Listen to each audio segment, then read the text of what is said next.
Chapter 26. Beside the well there was the ruin of an old stone wall.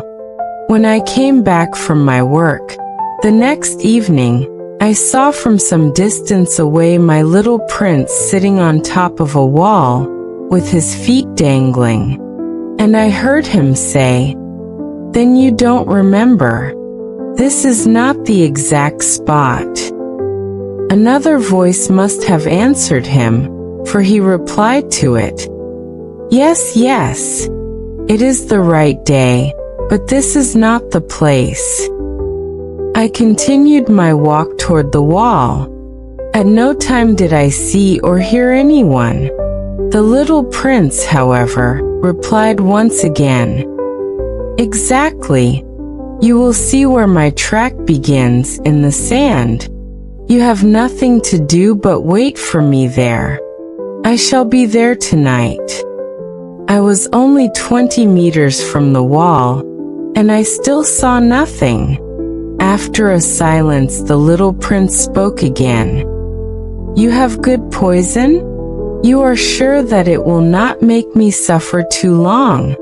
I stopped in my tracks, my heart torn asunder, but still I did not understand.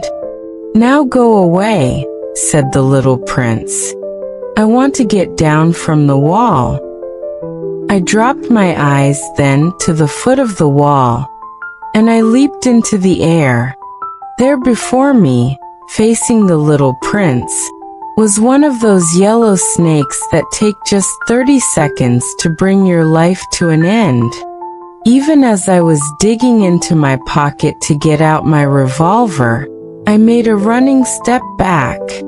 But at the noise I made, the snake let himself flow easily across the sand like the dying spray of a fountain, and in no apparent hurry, disappeared with a light metallic sound among the stones.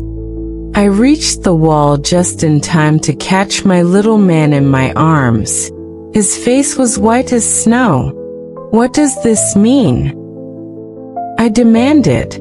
"Why are you talking with snakes?" I had loosened the golden muffler that he always wore.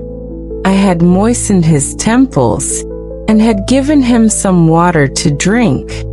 And now I did not dare ask him any more questions. He looked at me very gravely, and put his arms around my neck. I felt his heart beating like the heart of a dying bird, shot with someone's rifle. "I am glad that you have found what was the matter with your engine," he said. "Now you can go back home." "How do you know about that?" I was just coming to tell him that my work had been successful, beyond anything that I had dared to hope. He made no answer to my question, but he added, "I too am going back home today." "Then sadly it is much farther. It is much more difficult." I realized clearly that something extraordinary was happening. I was holding him close in my arms as if he were a little child. And yet it seemed to me that he was rushing headlong toward an abyss from which I could do nothing to restrain him. His look was very serious, like someone lost far away. "I have your sheep, and I have the sheep's box, and I have the muzzle." And he gave me a sad smile. I waited a long time. I could see that he was reviving little by little. "Dear little man," I said to him, "you are afraid." He was afraid. There was no doubt about that. But he laughed lightly. "I shall be much more afraid this evening." Once again I felt myself frozen by the sense of something irreparable. And I knew that I could not bear the thought of never hearing that laughter any more. For me, it was like a spring of fresh water in the desert. "Little man," I said, "I want to hear you laugh again." But he said to me, "Tonight it will be a year." my star, then, can be found right above the place where I came to the earth a year ago. Little man, I said, tell me that it is only a bad dream, this affair of the snake, and the meeting place, and the star. But he did not answer my plea. He said to me instead, the thing that is important is the thing that is not seen. Yes, I know. It is just as it is with the flower. If you love a flower that lives on a star, it is sweet to look at the sky at night. All the stars are abloom with flowers. Yes, I know. It is just as it is with the water. Because of the pulley and the rope, what you gave me to drink was like music. You remember how good it was. Yes, I know. And at night you will look up at the stars. Where I live, everything is so small that I cannot show you where my star is to be found. It is better like that. My star will just be one of the stars for you. And so you will love to watch all the stars in the heavens. They will all be your friends. And besides, I am going to make you a present. He laughed again. Ah, little prince, dear little prince. I love to hear that laughter. That is my present. Just that. It will be as it was when we drank the water. What are you trying to say? All men have the stars, he answered, but they are not the same things for different people. For some, who are travelers, the stars are guides. For others, they are no more than little lights in the sky. For others, who are scholars, they are problems. For businessmen, they are wealth. But all these stars are silent. You alone, will have the stars as no one else has them. What are you trying to say? In one of the stars I shall be living.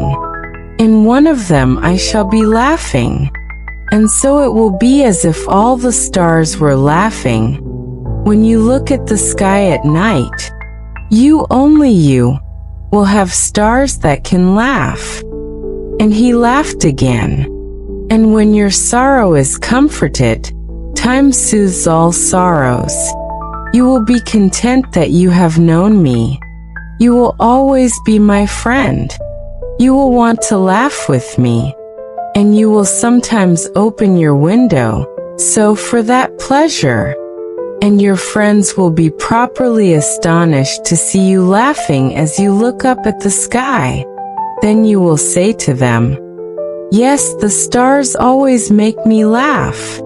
And they will think you are crazy. It will be a very shabby trick that I shall have played on you. And he laughed again. It will be as if, in place of the stars, I had given you a great number of little bells that knew how to laugh. And he laughed again. Then he quickly became serious. Tonight, you know, do not come, said the little prince. I shall not leave you, I said. I shall look as if I were suffering. I shall look a little as if I were dying. It is like that. Do not come to see that. It is not worth the trouble. I shall not leave you. But he was worried. I tell you, it is also because of the snake. He must not bite you. Snakes, they are malicious creatures. This one might bite you just for fun. I shall not leave you. But a thought came to reassure him. It is true that they have no more poison for a second bite. That night I did not see him set out on his way. He got away from me without making a sound. When I succeeded in catching up with him, he was walking along with a quick and resolute step. He said to me merely, "Ah, you are there." And he took me by the hand. But he was still worrying. It was wrong of you to come. You will suffer. I shall look as if I were dead. And that will not be true. I said nothing. You understand. It is too far. I cannot carry this body with me. It is too heavy. I said nothing. But it will be like an old abandoned shell. There is nothing sad about old shells. I said nothing. He was a little discouraged. But he made one more effort. You know, it will be very nice. I, too, shall look at the stars. All the stars will be wells with a rusty pulley. All the stars will pour out fresh water for me to drink. I said nothing. That will be so amusing. You will have 500 million little bells, and I shall have 500 million springs of fresh water. And he too said nothing more, because he was crying. Here it is. Let me go on by myself. And he sat down because he was afraid. Then he said again, You know my flower? I am responsible for her. And she is so weak. She is so naive. She has 4 thorns of no use at all, to protect herself against all the world. I also sat down because I was not able to stand up any longer. There now, that is all. He still hesitated a little. Then he got up. He took one step. I could not move. There was nothing but a flash of yellow close to his ankle. He remained motionless for an instant. He did not cry out. He fell as gently as a tree falls. There was not even any sound because of the sand. Chapter 27. And now 6 years have already gone by. I have never yet told this story. The companions who met me on my return were well content to see me alive. I was sad, but I told them, I am tired. Now my sorrow is comforted a little. That is to say, not entirely. But I know that he did go back to his planet, because I did not find his body at daybreak. It was not such a heavy body. And at night I love to listen to the stars. It is like 500 million little bells. But there is one extraordinary thing. When I drew the muzzle for the little prince, I forgot to add the leather strap to it. He will never have been able to fasten it on his sheep. So now I keep wondering, what is happening on his planet? Perhaps the sheep has eaten the flower. At one time I say to myself, surely not. The little prince shuts his flower under her glass globe every night, and he watches over his sheep very carefully.